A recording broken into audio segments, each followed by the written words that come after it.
I hope everybody enjoyed the group qualifying because that was pretty intense and a little different than single car qualifying when you got guys actually going head-to-head like Kobe and Bonsignor did, and it makes for an interesting finish, and that certainly was the case today. Now the mini stocks are ready to go. The defending champion of the division, Eric Burgoyce has retired. So he had his fire suit on today for the first and only time as part of our ceremony.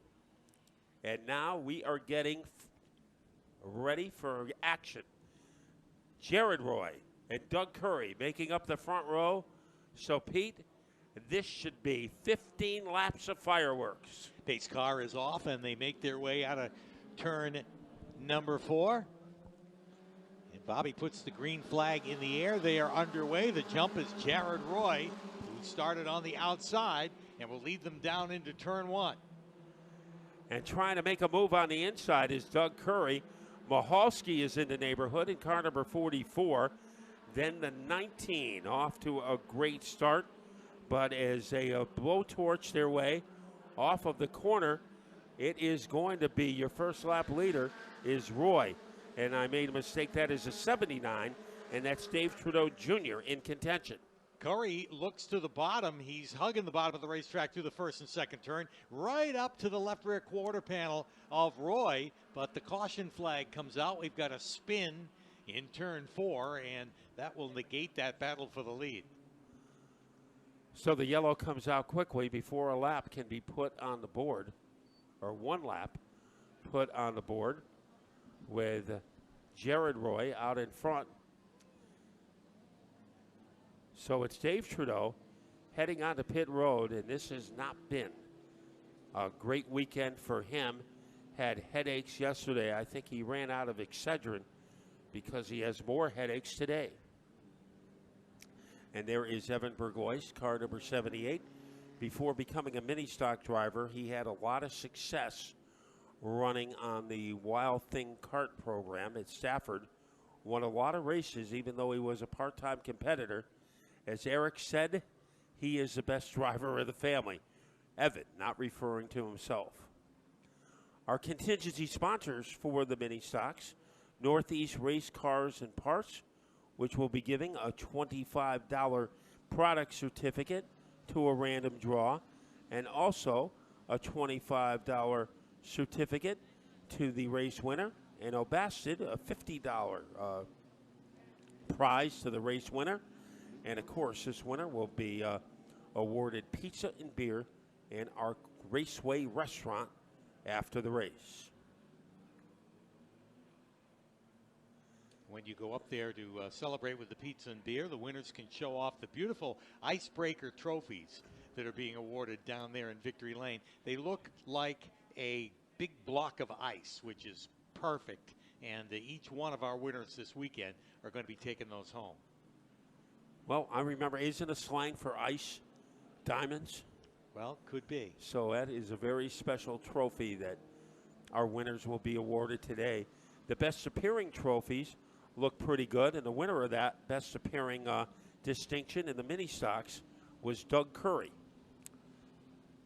So Dougie Fresh works very hard. He maintains 2 cars, and both of them are competitive. Taking a minute to get the lineup straightened out here, and they communicate with the drivers to let them know where they're supposed to be for the restart. Steve Mahalski in car number 44. He was the most improved driver, getting that award at the 2018 banquet. And then the 79, DJ Trudeau. He's having a lot more success than Dad is this weekend. He is in car number 79. Former football player for the Coventry Wyndham Tech Co-op, and he had a great senior season. So he is in the upper tier of the field in 4th place. Getting ready for the restart appropriately. First and second position are held by cars number 1 and 2 as they are lined up right behind the pace car. Well, that's pretty observant. I missed that one. You mean I scooped you, Matt, on that? Yes, definitely. Wow. Car number 44 in third place, but now we get ready to turn them loose. Green flag is in the air, and this time the inside row gets the jump. Doug Curry in the number 2 will lead him down into turn number 1. And Mahalski trying to croak a little stutter step for Roy down the backstretch. We'll see if that slows him down. Here comes DJ Trudeau on the outside, and he is dead even. Wallpaper to the side of the Steve Mahalski car. Yeah, they mix it up out of turn 4. Corey will lead that lap. And Roy runs right with him in the second spot. Great battle for third. Mahalski on the bottom trying to make the pass, but just not enough to get around Trudeau's number 79. Doug Curry in a hurry at the front of the field. Scott Mahalski having a good run. He is currently in 5th, and he has some company. That's Ian Brew in car number 42. He is right there with the 51 car. They race through the first and second turn. The number 1 of Roy takes a look underneath Curry, but Curry's pulling him down the backstretch and leads him by a length and a half into turn 3. Again, they accordion back together again. 1, 2, 3, nose to tail out of turn 4. And running 4th is Mahalski. And a good job. Remember, Ian Brew started pretty far back, and the Rhode Island driver has climbed into the top 5. Roy taking a shot at Curry and came up with nothing but air. He just can't get back on the throttle fast enough to stay with him on the straightaway. Again, he will climb right back up to the back bumper through that third and fourth turn as they race down across the stripe, score another lap in Curry's favor, as now we have 5 complete in the mini stock feature. Here comes Roy making a serious bid underneath Curry. Once again, he comes up empty-handed. So Curry has the advantage, but hanging on the back like a Post-it note is that number 1 of Jared Roy. In third, the 79 of DJ Trudeau, and he has been pretty impressive this afternoon. Yeah. Roy taking another shot. Roy finally got his nose down underneath there. This is where he's made up the most ground, is in the first and second turn, and again, gets almost halfway up alongside the number 2, but he just can't pull alongside Curry completely and falls back in line on the backstretch. Curry getting a lot of lift off the corner. Here comes Roy again, sticking out of the back bumper like a dart. And Curry able to hang on. DJ Trudeau making up some room in the third place position. So Curry and Roy might be slowing the field down a little, and Trudeau is making some late gains. 7 laps completed, so we're just about at the halfway point of this 15-lap mini stock battle. Cross flags are up, and here comes that battle for the lead once again. This time the back end comes out ever so slightly underneath Curry, and that allows Roy to drive right down underneath and get even going into turn 1. Here's where Roy's been better through that first and second turn, but Curry hangs tough up on the outside, and it's a drag race on the backstretch. Yeah, Roy had his opportunities. He tried to torpedo his way underneath Curry. He's going to try it again.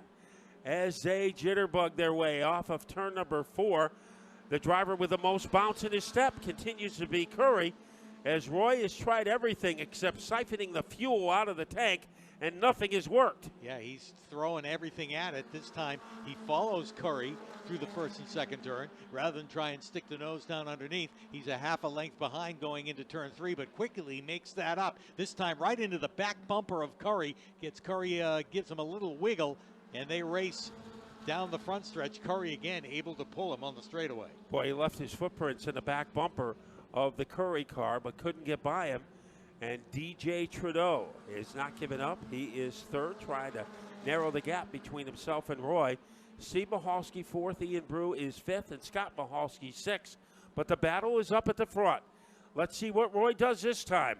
Another strong move on the bottom, but it's just not strong enough. He makes that car turn to try and get underneath coming out of the turn, and just that's where it takes away the momentum. And he's just not able to get up, draw alongside of Curry like he did a couple of laps ago to really give him the challenge. As you see, he's able to pull right up on him going into the turn, tries to stick the nose down underneath, but of course the car on the outside gets to keep the momentum and get in that throttle just a little bit quicker. And again, he leads him down into the first turn. Once again, a serious move posed by Roy. Around goes Curry. And getting caught up in it is Roy. Roy is slammed against the wall. So our top two front runners are in serious trouble. Roy is able to move on. And the car that might have suffered the most damage is Curry.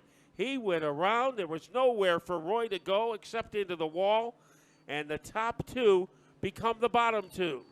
That was a tough one. As we had said, Roy was making up time going into the first turn, and he thought he would try it again. Only that time, Curry trying to hold his ground up in the second groove. They made contact. Roy got into the left rear quarter panel of the number 2 and sent him around. And then as Roy tried to go to the outside and go around Curry, he too got put into the wall. Yeah, he tried to go to the outside. The only problem, there was no outside. Right. As he was squeezed into the wall, and the hook is being used for Doug Curry, as he was a dominant factor for 12 laps. We had quite a battle between Jared Roy and Doug Curry, but those two cars turned into rock'em sock'em robots with 3 laps to go. And taking over the lead, car number 79, DJ Trudeau, looking for his first ever mini stock win. Yeah, that's kind of like, look what I found. And that is the lead as the two leaders take themselves out there coming out of the second turn. And we've got a new top 5. Yeah, Santa Claus couldn't have given him a better gift than that. As look what DJ found under his Christmas tree, the lead, but he's going to have to go up against a veteran, Steve Mahalski, who's been around a long time, and another guy who has a nose for late heroics, Ian Brew, car number 42. Ian has struggled the last couple of years, but last year he made a comeback, and he looked like the old Ian Brew. So we'll see if he can do it on opening weekend. In 4th is Scott Mahalski. Then Evan Burgoyes, who's had a few headaches along the way here today, but he is running strongly right now in car number 78. Then Russ Barboza is next, and then the birthday man. You can't really call him a birthday boy, can you, Pete, because he's celebrating 40 years old? I think that's the cutoff of being able to say birthday boy. Okay, whatever the case, he is having a great run. Doug Curry's car has been hoisted out. Coming up next, our competitors, the best drivers in the Northeast, ready to go at it for 150 laps in the traditional icebreaker. Justin Bonsignor looking for 2 in a row, and he has a pretty good spot on the outside of the front row. But Doug Colby, already has 1 win this year, and he was supposed to start that race on the pole, but they had a fan appreciation party at Myrtle Beach, and he ran over a nail. They had to change the tire, and he was told he had to go to the rear of the field. Didn't really matter because he was able to win the race. Well, we have a reminder that our next event here at Thompson comes up on Sunday, May 19th. It's a long-distance race for the limited sportsman, but it's also active military and veterans get in free with proper ID. That's Sunday, May 19th, the next event here at Thompson. So mark that on your calendar, and be sure to tell everyone, particularly those that you know in the active military and the veterans, they will be saluted on that night as we make our way towards Memorial Day weekend, Sunday, May 19th. Here at the Thompson Speedway. Set for the restart. Dave Trudeau Jr. has chosen the outside. The jump for Mahalski. And Steve Mahalski will lead everybody into the first corner. Ian Brew moves into second. And look at that 3-wide action going down into turn 1. That is the race for third. And unfortunately, up on the outside, the problem for Trudeau, just unable to keep the pace and is drop kicked back to the 4th spot. Trouble here is Ballou getting mixed up with Barboza. So somebody has snuffed out the candles on a birthday cake for Ballou. He is in trouble in turn number 3, trying to get off the track. We are still under green with less than 2 laps to go. And Steve Mahalski, last year's most improved driver, is looking for big-time improvement this afternoon. Less than 2 laps away from a victory. Yeah, he is scooting away to open up a comfortable lead down the backstretch. Try as he might, Ian Brew trying to reel him in, but they go under the white flag this time, and now less than a lap to go. In the middle of a Mahalski sandwich is Ian Brew. Steve in front of him. Scott behind him. Let's see if Brew can do anything. Making a move on the outside. That is DJ Trudeau. Moves into third. But here comes Steve Mahalski as he rabble-rouses his way out of the fourth turn. Mahalski on his way. And he will win it as he goes across the stripe in the 44. Brew will be second. Trudeau will hold on for the third spot. And fourth will go to the 51 of Scott Mahalski. And then finishing in sixth, Jared Roy made a pretty good recovery after being slammed against the wall. Tom Silva in seventh. Russ Barboza in eighth. Doug Curry, ninth. Keith Ballou, 10th. Glenn Roy, 11th. Chris Taylor, 12th. And Dave Trudeau, 13th. So when Steve Mahalski won the Most Improved Driver at the banquet in 2018, he said the reason he got it, the way he improved during the second half of the season. So obviously he has been able to take that momentum into today's action. In the season opener, you know, he had some help as Doug Curry and the Jared Roy car number one, they were the dominant factors. But they had a little meeting, a little summit meeting in turn number two. And when the dust cleared, Mahalski was able to have a great restart against the race leader, DJ Trudeau. And he will get a win. I don't know the last time that Steve Mahalski has won a race. It's been a while. But one of the old veterans making his way to Critical Sides Victory Lane. Don't forget, if you need trophies, awards of any kind, see Sean and Jennifer, and they will hook you up and save you money. That is the most important thing to remember. So Steve Mahalski, I think he was pretty good remembering the way to Victory Lane, Pete. Yeah, he got down there in no time, and we'll collect that beautiful icebreaker trophy. And Dave will get to talk to him in Victory Lane and hear all about it. Boy, his crew is pretty enthusiastic. Victory Lane, that is the one place you don't need a GPS to find. Steve did a good job on his own. A guy who's been around Thompson for a long time.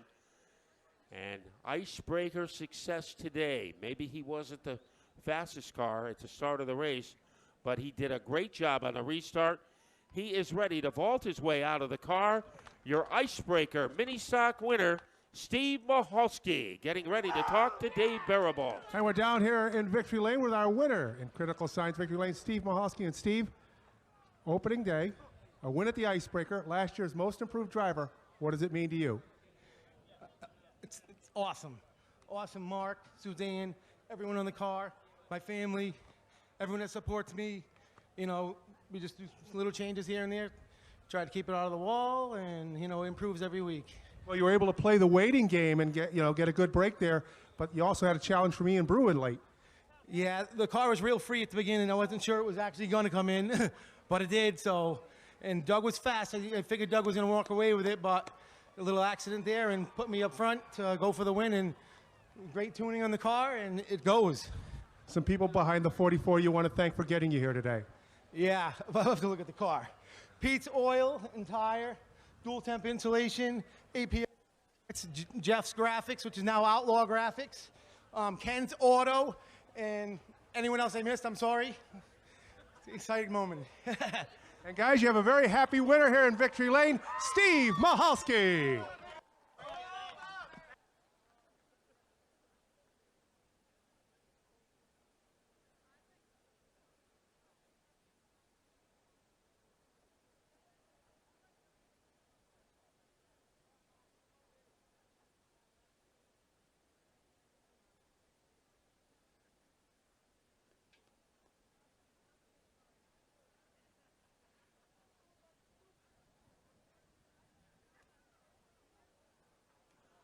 So the Mahalski family celebration continues. There have been a lot of people named Mahalski who have been to Thompson Speedway Motorsports Park over the years.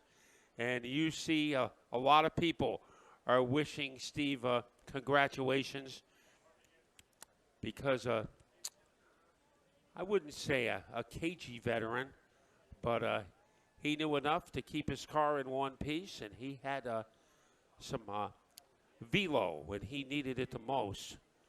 So next up will be the Whelen Modified Tour. Now remember, when the Tour race is over, stay with us because the late models will be in action, and that is going to be a great race. So usually on the Icebreaker, the Tour closes a show. That won't be the case today. So we want everybody to hang with us after the Tour is done, and we will have the late models in action. So we want everybody to remember that the late models are going to be putting on a great show today. Yeah, they've been chomping at the bit to get out there. They were all strapped in and ready to go. Then we had a change up in the schedule due to the timing. So they will definitely be ready to go once this one is over. So we will be getting ready to bring the Tour cars out. And Doug Kobe will be the first to move. His best time in the group qualifying, 18.855. And as Pete told you, that translates to a speed of 119 1/3 miles an hour. And that is pretty quick. He was the only driver to have a speed in the 119 mile an hour category. So our cars are getting into position, and pretty soon we will be getting ready to start the race.